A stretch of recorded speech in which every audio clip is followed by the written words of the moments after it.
അപ്പം എല്ലാവർക്കും ഈ ബ്ലാസ്റ്റേഴ്സ് ഫയർ എന്ന് പറഞ്ഞ യൂട്യൂബ് ചാനലിലേക്ക് സ്വാഗതം. നിങ്ങൾ ചിന്തിക്കുന്നുണ്ടാവോ, എന്താ പറയുക, കേരള ബ്ലാസ്റ്റേഴ്സ് എന്തുകൊണ്ടാണ് ഒരു കപ്പ് പോലും 11 വർഷമായി ക്ലബ്ബ് രൂപീകരിച്ചിട്ട് എന്നിട്ട് ഒരു കപ്പ് പോലും നമ്മൾ അടിച്ചിട്ടില്ലല്ലോ എന്നായിരിക്കും എല്ലാവരും വിചാരിക്കുന്നുണ്ട്. കാരണം നിങ്ങളൊന്ന് ചിന്തിച്ച് നോക്കുക, ഒരു ട്രോഫി പോലും ഇല്ലാത്ത ഒരേ ഒരു ISL ക്ലബ്ബ് നിലവിൽ കേരള ബ്ലാസ്റ്റേഴ്സാണ്.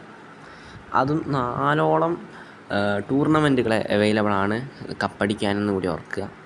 സോ എന്നിട്ട് പോലും എന്തുകൊണ്ടാണ് കേരള ബ്ലാസ്റ്റേഴ്സിന് ഒരു ട്രോഫി പോലും ഇല്ലാത്തത്? എന്ത് തീരുമാനമാണ് നമ്മളെ ഇങ്ങനെ തോൽവിയിലേക്ക് നയിച്ചതെന്നും കൂടി നിങ്ങൾ ചിന്തിക്കുന്നുണ്ടോ? സോ ഇതിനെ പറ്റിയിട്ടാണ് ഈ വീഡിയോ എന്ന് പറയുന്നത്. സോ നമ്മളിന്ന് അപ്ഡേറ്റുകളൊന്നുമല്ല നോക്കാൻ പോകുന്നത്. സോ എല്ലാവരും ഈ വീഡിയോ ലൈക്ക് ചെയ്ത് തന്നെ കാണാൻ നോക്കുക, എന്നാലും കൂടുതൽ ആൾക്കാരിലേക്ക് ഇത് എത്തുകയുള്ളൂ. യെസ്, പ്രധാനമായി നമ്മൾ എടുത്തു പറയേണ്ട കാരണം വെച്ചാൽ ഇൻകൺസിസ്റ്റൻസി എന്നാണ്. ആദ്യത്തെ കാരണം വെച്ചാൽ ഇൻകൺസിസ്റ്റൻ്റ് ആയിട്ടുള്ള ഒരു പെർഫോമൻസാണ് കേരള ബ്ലാസ്റ്റേഴ്സ് എപ്പോഴും എടുക്കാറുള്ളത് എന്നുള്ളതാണ്. കാരണം കുറച്ചൊരു മത്സരങ്ങളൊക്കെ അടിപൊളിയായി കളിച്ച് കഴിഞ്ഞാൽ പിന്നെ ഇടയ്ക്കൊരു തോൽവി വരും. അതുതന്നെയാണ് നമ്മളെ ട്രോഫിയിൽ നിന്ന് മാറ്റി നിർത്തുന്നത്. പൂർണ്ണമായി അതിന് കുറ്റം പറയാൻ കഴിയില്ലെങ്കിൽ കൂടി നമ്മൾ അങ്ങനെയാണ് ഈ ഒരു കുറച്ച് കാലങ്ങളായിട്ട് കളിച്ചുകൊണ്ടിരിക്കുന്നത്. 2 കളി ജയിക്കുകയാണെങ്കിൽ പിന്നെ 4 കളി തോൽക്കുക, 2 കളി സമനില വെടിക്കുക, അങ്ങനത്തെ ലെവലിലാണ് കളിക്കുന്നത്. സോ അതൊരു മിഡ് ടേബിൾ ക്ലബിൻ്റെ ഒരു രീതിയാണ്. അതാണ് ഒന്നാമത്തെ ഒരു കാരണമായിട്ട് നമുക്ക് ഒരു ട്രോഫി പോലും നിലവിൽ നേടാൻ പറ്റാത്തതിൻ്റെ കാരണം.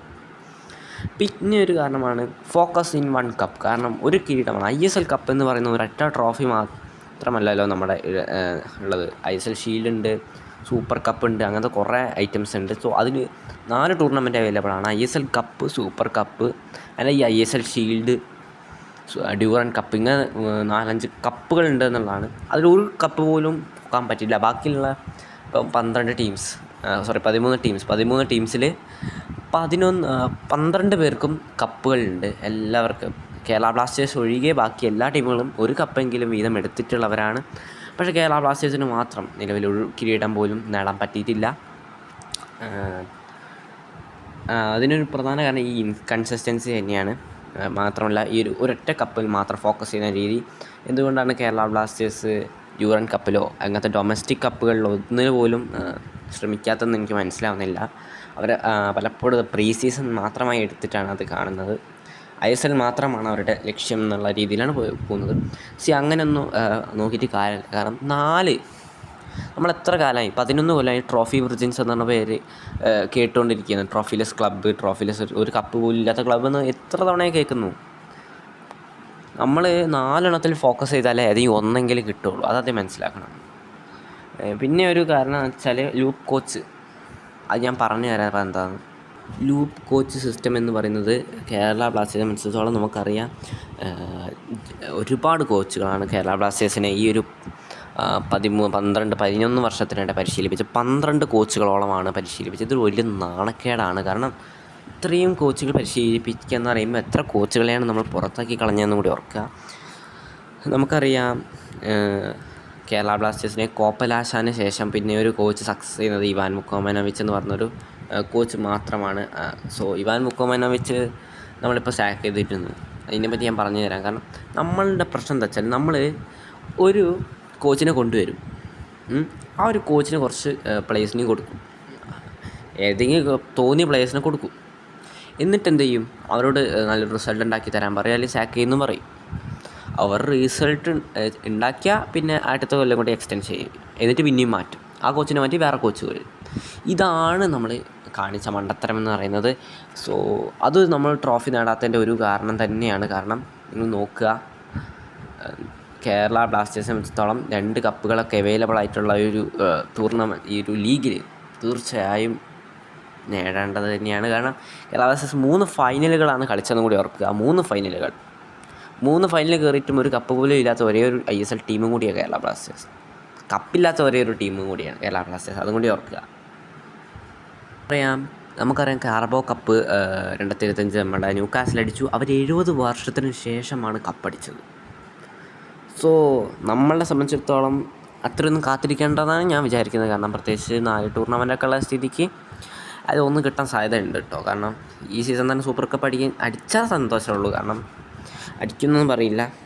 പിന്നെ ഈ ന്യൂകാസ്റ്റിൻ്റെ സക്സസിൻ്റെ കാര്യത്തിൽ നോക്കുകയാണെങ്കിൽ അവർ നല്ല മാനേജ്മെൻറ്റ് വന്നു. പൊട്ട മാനേജ്മെൻറ്റ് പോയിട്ട് ഒരു അറേബ്യൻ ക്ലബിൻ്റെ മാനേജ്മെൻറ്റ്, ആ സൗദി രാജാവ് അവരെ ഏറ്റെടുക്കുകയും ചെയ്തു. ന്യൂ കാസ്റ്റിനെ ഇൻവെസ്റ്റ് ചെയ്തു, അവർക്ക് ആ റിസൾട്ടും കിട്ടി. സോ അതുപോലെ നല്ലൊരു ഹ്യൂജ് ഇൻവെസ്റ്റേഴ്സ് തന്നെ വരേണ്ടിയിരിക്കുന്നു കേരള ബ്ലാസ്റ്റേഴ്സിനെ സ്വന്തമാക്കാൻ. എന്ന കേരള ബ്ലാസ്റ്റേഴ്സ് സക്സസ് ഉറപ്പാണ്. പിന്നെ ഒരു കാരണവശാലാണ് നമ്മുടെ നല്ല നല്ല കളിക്കാരെ വിട്ട് കളയുന്ന രീതി. ജീക്സൺ സിംഗ്, ജിതിൻ എമ്മസിൻ്റെ കാര്യത്തിലൊക്കെ നമ്മൾ ഒരു വലിയൊരു പൊട്ടത്തര കാണിച്ചു. കാരണം ജിതിൻ എമ്മസിനെയൊക്കെ സൈൻ ചെയ്തിട്ട് നമ്മൾ വിട്ട് കളഞ്ഞ് ഇപ്പം പുള്ളിക്കാരൻ എമ്മാതിരി കളിയാണെന്ന് നിങ്ങൾ ഓർക്കുക. നമ്മുടെ ടീമിൽ വന്ന ഒരു ജിതിൻ എമ്മസ് എന്ന് പറഞ്ഞ കളിക്കാരൻ, ജീക്സൺ സിംഗ്, പ്യൂട്ടിയ, അതുപോലെ തന്നെ എത്ര മികച്ച താരങ്ങളാണ് വിട്ടുപോയത്. നമ്മളെ നോക്കുക, മെഹത്താബ് സിംഗ് മാത്രമല്ല, നമ്മുടെ നിഖിൽ